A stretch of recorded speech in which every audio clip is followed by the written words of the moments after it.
Hello and welcome to the Tuesday Checklist, the weekly show where we talk about our favourite games and gaming moments. This week is a huge one-off. As 2019 gets closer to becoming 2020, we reflect on a whole decade of brilliant games. We've had a bit of an office vote here. Everyone has chosen their 3 favourite games for every year 2010 to 2019, and from that we've worked out the top 3 games for each year. Going back over the last 10 years has made us realise just how many incredible games we've been lucky enough to play. And bear in mind, these are just our choices. We want to see everyone's list in the comments, even if our choices are, the right ones, as Rob will now demonstrate.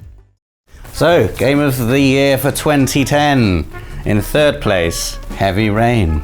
Hey! In 2nd place, and I'm glad of this one, Castlevania Lords of Shadow. Yes. Brilliant game. But in 1st place, obviously, it's it's Red Dead Redemption, and I've found my cowboy boots. Which I think in one of the very first Tuesday checklists, Dave, you chastised me for my cowboy boots. Chastised? And I lamented the fact that I thought I'd lost them forever. I know. But I was doing a clear out of my house a couple of months ago, and I found them. Way. And look how great they are. I genuinely used to wear these out and about. I know. What inspired me to buy these boots was Red Dead Redemption. I remember around 2010, I went through like a I'm glad there weird... was a point to this. I went through a weird phase of just becoming obsessed with Westerns all of a sudden. And Red Dead Redemption was, I think, just at that time, I'd never played anything that was so good at wish fulfillment, basically. It was, you just got to be a cowboy, and it was just the coolest thing. And it was absolutely incredible. I remember when it came out, that was around the time that I first got into the industry as well, and it was a time of huge excitement. And I remember, I think I was doing work experience on a PlayStation magazine at the time, and everyone in the office was just incredibly excited about it. And I was obviously excited about Red Dead Redemption, and I was getting to see it being played and actually playing it before it had come out. And to me, this was a new thing at the time, and I greatly enjoyed going home and just messaging my friends. Guess what I played today? Red Dead Redemption. That's right. Yeah, that's amazing. Great times, great game. Right, it's my great pleasure to present to you 2011, and I would talk happily about any of these games, but in 3rd place, Batman Arkham City. What a year this is. In 2nd place, Skyrim. What? Yeah! We beat Skyrim! But wait, because in 1st place, and I wholeheartedly agree, is Portal 2. Yes! Go on, Portal! Portal 2, I mean, I love Arkham City, I love Skyrim, but Portal 2, the likes of which we haven't seen for so long, it's absolutely incredible. It's a technical masterpiece. It's the whole kind of idea of it is just next level and fantastic. Like this little... Perfect. It's genuinely a perfect video game. I think you might be right, Rob. I can't find a fault with it. It's the performances, the voice acting, the script. It's funny, it's smart, it's deep. It does everything right. It's definitely my game of the generation. The PS3 generation, that is. And you know what, maybe it might be my actual game of the decade. I don't know, I should think on it more, but I can't find a fault with it. I absolutely love it.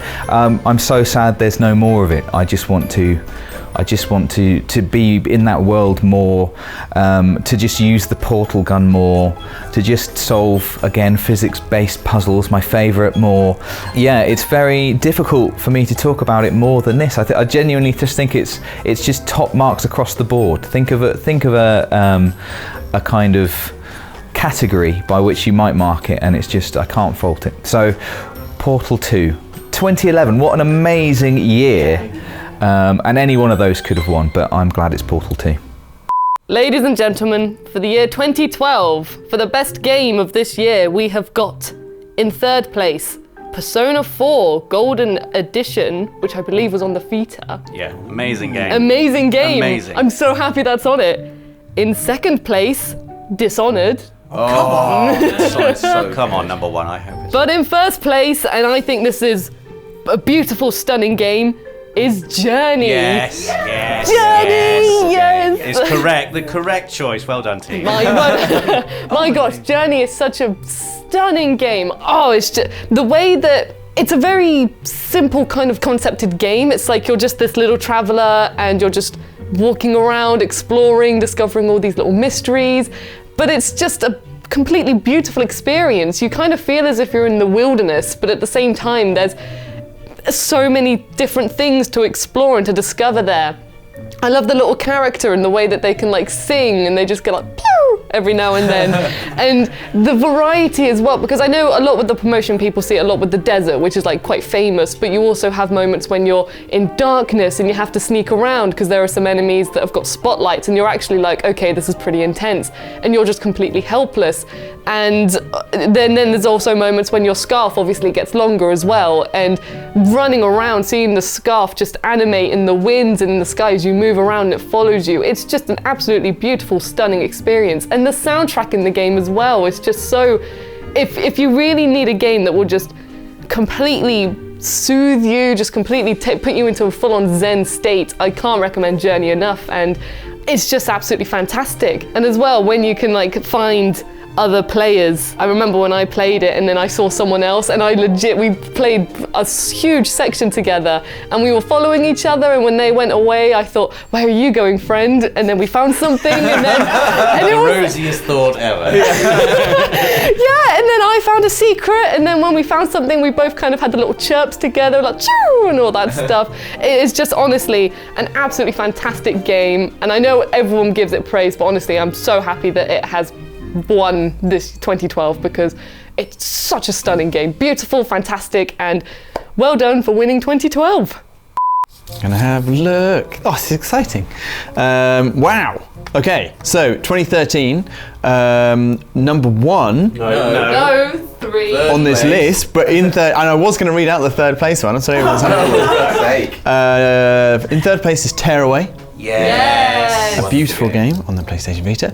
Number 2 is GTA 5, which just shows you. Okay. I wonder what Elle voted for. And number 1 is The Last of Us. The Last of Us I think is a really worthy winner. Right at the end of PlayStation 3's, it was a swan song for PlayStation 3 from Naughty Dog, and they had an incredible generation with the Uncharted trilogy already. I think probably fair to say that Uncharted, and then building on that, Uncharted 2 especially kind of changed the parameters of what I certainly thought of as possible in a game in terms of performance, humor and adventure, and like marrying that with like an insane technical ability to get things out of PlayStation 3, and obviously they've gone on to PlayStation 4.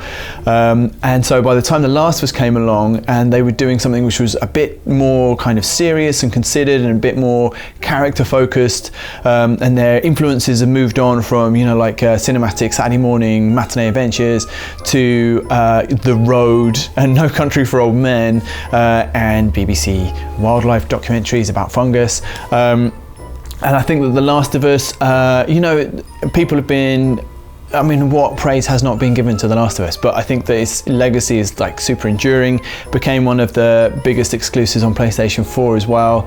I'm so excited about The Last of Us Part 2, which is coming out next year. I just think it's just nailed on. It's just one of the best games on PlayStation 3 for sure. I think it's probably a landmark in gaming in general. And well done us for choosing it. Hooray! 2014. I love this, by the way. I'm really And the nominees are... So, in third place is Destiny. Oh. Second place is South Park, Stick of Truth. Yeah, South Park. I voted for that. What a game. As a team, we said that's better than Destiny. But first is Alien Isolation. Yes. I Okay. did not vote for this. Dare? Even though I can accept it. It's a good choice, though. Yeah, so I think actually I'm really excited to talk about this just because obviously we played it very recently while strapping Dave to a hot one. And weirdly, through the tears of absolute joy and laughter that I had for that time, it just reminded me how much I adore this game. So I'm somebody who loves Alien and loves scary games. So already as soon as they announced it, I was like, I'm in! I'm the boss! I'm the boss!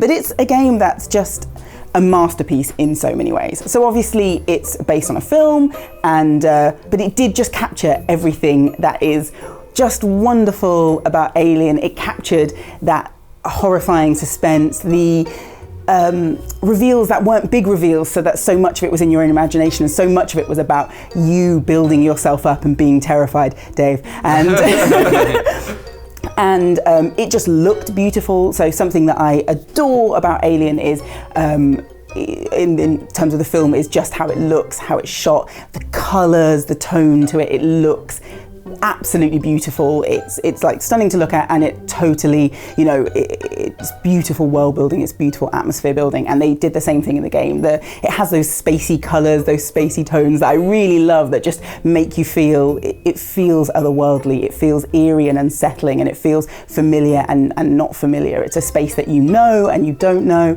and it's absolutely beautiful. And then of course it is terrifying, and that's really what I want. I'm somebody that doesn't get hugely scared by scary games, mostly because I'm like, well, that wouldn't really happen, that's not real. And yet somehow Alien, it's just a masterpiece of suspense, it's a masterpiece of atmosphere, it looks beautiful, it's an absolute playbook for how to turn a film into a successful game, and I love it so much, and so much more now that we strapped Dave to a heart monitor and made him die over and over. Whew, okay, 2015. I don't know why I'm being this secretive. Yeah. Okay. In third place, Everybody's Gone to the Rapture. A game I've still not played. I'm sorry. For God's sake, Dave! In second place, The Witcher 3 Wild Hunt. What? You may leave until you recall that this game in first place came out in 2015, Nath. It's Bloodborne. Bloodborne is amazing. Bloodborne, absolutely my game of 2015. Just so many happy memories. I've talked about this before, like discovering Bloodborne. It's a game I never thought I'd enjoy. I'd never played any From Software game previously, and I'd heard a lot about them. I'd heard how difficult they were, I had heard how amazing they were, but I couldn't understand how the two were related. I was like, it just sounds punishing, and I don't really know why you'd enjoy that. And I could accept that that's just for a different kind of gamer to me. And played Bloodborne. I remember distinctly that I couldn't figure out how to arm a weapon. When I eventually got a weapon, I couldn't figure out how to arm it. That's why you voted for it as your game. I couldn't find the inventory, and I didn't know how to use it, and I literally was at my wit's end, but I was still having a brilliant time, and I was absolutely fascinated by the world, and that was my first experience. I then had to give the game to Nathan. He played it for a bit until I could get my own copy, and I couldn't wait to get it. And I think it's a testament to how amazing it is that it's very unlike me. I'd never played a game like that before. It is quite difficult. It is quite, maybe not scary, but it's not a nice place to be. But at the same time, it is kind of beautiful, and it's fascinating. And yeah, I've gone on enough. But Bloodborne, absolutely fantastic game that the experience of playing I will never ever forget. So yeah, Game of the Year 2015. For 2016, in third place, Overwatch. Ooh. In second place, The Witness. Great game. And in first place, Uncharted 4. Hooray! I guess I'm Naughty Dog guy for this video. That's which suits me fine, because their games are You great. naughty dog. All right then. Yeah, Uncharted 4 I wasn't sure they were going to make another Uncharted until they announced that they were, and then I thought they probably will at this point, now that they've said it. and it changed course halfway through. I think that Naughty Dog were, extremely committed to just making sure that they ended the story of Nathan Drake in an appropriate way. It was the first Uncharted game that's coming out on PlayStation 4. So when it arrived, it had, by the time it got here, it had accrued like a sense of mystery and anticipation about what it might be, and there was like a sense that it might be a little bit different, a little bit darker. This is the first post The Last of Us Uncharted game, and not that would necessarily change things, but I think, I talked about how The Last of Us had moved this, and it is the same genre in a large way, cinematic adventure game. It had moved the whole scene along a little bit. So it was like, what's Uncharted going to do? What does an Uncharted game mean in this space? And what it meant is really amazing mud physics, right? That was good. Incredible set pieces and everything else that Uncharted was known for. And it was still funny. It was still delivered that sense of adventure and the sense of you're playing through these set pieces that you can barely work out how they're happening on the console that you've got. And it's, thrilling. You realise that you're in control at moments you never thought would be possible. So it's got that kind of absolute sense of Uncharted. And then what it had on top of that was more depth to the characters, their lives and their relationships. Uncharted 4. What a good game. Again, well done us for voting it. Game of the year for 2016.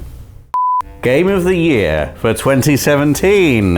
In third place, Hellblade, Senua's Sacrifice. Very, very good game. Second place is actually my game of the entire generation. It's What Remains of Edith Finch. I don't know if I've said that on the channel yet. For goodness sake, Dave, play it. If you haven't played it. I don't have 3 hours. In first place, and I don't think you can really argue with this, incredible game, Horizon Zero Dawn. Yay. I think probably My one first of... plat. Yes, your first ever Platinum Trophy, Dave. And what a game to get it on. I think one of the best PlayStation exclusives of the entire generation, quite comfortably. Horizon Zero Dawn is one of those games that when I think about it, I can't actually think of anything that it does badly.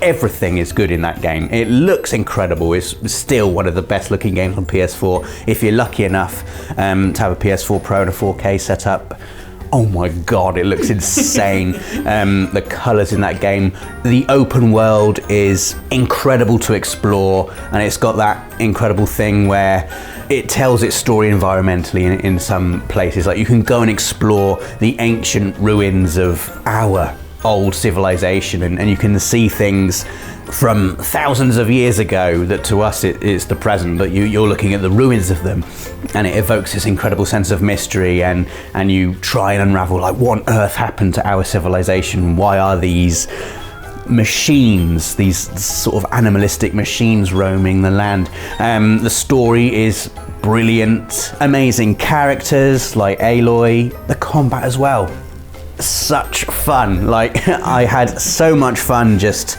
ignoring the story like I always do, and just sneaking around, hunting all the different types of machines. They've all got their own specific weakness. It's so varied and tactical, the things you can do. It does everything about open world games. It's like the developers just looked at everything that was good about open world games and just cherry picked all the best elements of that genre and put them in Horizon Zero Dawn. I think it is the perfect open world game, and I think it thoroughly deserves to be Game of the Year for 2017. All right, 2018. In third place, Assassin's Creed Odyssey. Yes. Good choice. Number 2 was Astrobot Rescue Mission. Oh, I love Astrobot. Okay, now number 1, really weird choice. I mean, just didn't imagine I was going to see this here. Don't know if you guys are leaving it. It's God of War! Oh my God, it can't be anything else, right? Honestly. It could not. No. And also, it couldn't be anybody else sitting right here to tell you about it. Okay, let's go. No, you're right. This makes sense. So, God of War. I mean, I don't know how much more I can talk about it on the channel, but you know what? I'm going to give it a go. So I think for me, God of War was a game that I didn't know I wanted. So I had hugely loved the franchise, but if you'd said to me, we're bringing Kratos back, and also his moody teenage son's coming along for the ride, I'd have been like, no way. And it just turned out to be incredible. It had this beautiful narrative. This story from a character that, you know, before was two-dimensional in as much as he came from a place of just rage and revenge, and you can't build a lot of depth into that. He still had this huge story, there's still so much to him, but it always came from this same point. And suddenly, you know, we were seeing Kratos as a father in a way that we'd never seen before. We were seeing the story of his quest for redemption and for resolution and, you know, reinvention, which we never thought we'd see from him. You know, we thought we knew who Kratos was. All the R's. All the arts! And then the game itself looks beautiful. You know, when you climb up a mountain and you stand and you just look out over the realms, it's absolutely spectacular. You know, I think I destroyed my PS4 by just taking screenshots and videos. Like, it was just all I did. But in general, you know, I truly just became a part of that world. I truly believed that I was Kratos. I truly believed in his story, which is such a huge thing because it is such a huge change for him. And so I think the work that they did on that was incredible. You know, it's a masterpiece to me. I haven't seen anything that's ever blown me away because of every single piece of it and everything I looked at, whether it was like a leaf, whether it was a drawing on a wall, whether it was a huge landscape, you know, whether it was just like a tiny grain on the axe, everything was just perfect. And for me, I just don't think there could have been anything else that was Game of the Year 2018. Are we ready? Right, live reveal, ladies and gentlemen. We're gonna go. That was a beautiful drum roll, by the way. In third place, the team have voted that the third game of 2019, I did that really weirdly, is Death Stranding. Oh. I know, good pick. Second place, Sekiro Shadows Die Twice. Okay. And then, of course, if I'm the one sat here on the sofa, there is only one game of 2019 that we could have possibly have chosen to win, and that is Resident Evil 2. What a fantastic way to start the year. I mean, this game was like setting high standards back in January. It was like on, I believe it was before Kingdom Hearts 3. I remember it was like Kingdom Hearts 3 and Resi 2, so I was like, oh, this is a lot of games in one package at the moment.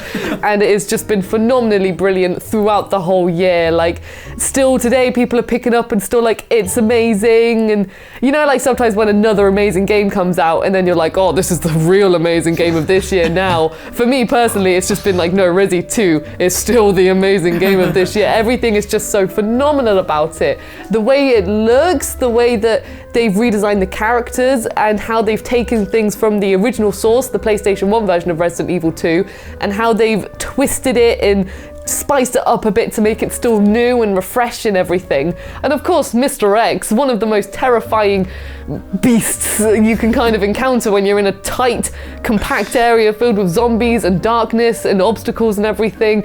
You're constantly on edge, you're constantly running around. The zombies themselves are probably the most gorgeous zombies I've ever seen in a game. It's just a game that is constantly keeping you on your toes. Beautiful sound design, beautiful graphics and everything, and beautiful controls, and everything about this game is just so good. So well done, Resident Evil 2, for winning Game of the Year 2019. I have greatly enjoyed the mental image of people in the office going, what time's the intern get here? And then the sound of Spurs. I genuinely had that as my ringtone for a little bit.